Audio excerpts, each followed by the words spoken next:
Ilang Pinoy sa Amerika nagkwento ng karanasan sa pagboto sa katatapos na US elections. Naritong report.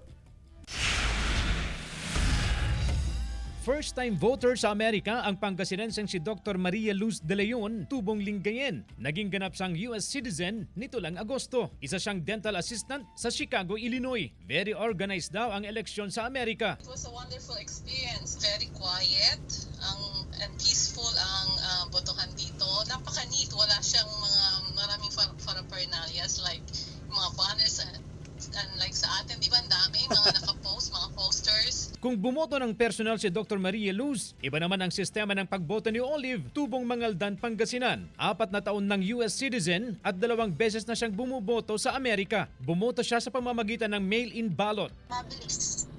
Parang kahapon ng official, November 5 is the official for the voting. Kagabi around 12 o'clock, nakita na nila who win.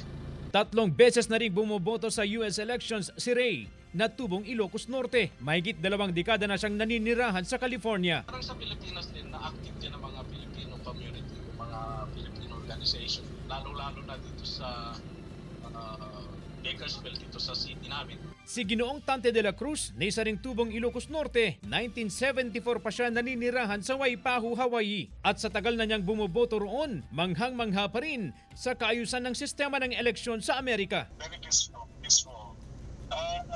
Some areas for the local candidates here, they go out and same way being said, nothing at all. Sa nakuhang data ng GMA Integrated News Research, nasa mahigit 4.6 million ang bilang ng Pilipino sa US as of last year. Base ito sa pinakahuling tala ng US Census Bureau. Umaasa ang mga Pinoy sa Amerika sa matagumpay na pamumuno ng nagbabalik White House na si Donald Trump. Kasama si Ron Taniedo, CJ Torida, One North, Central Luzon.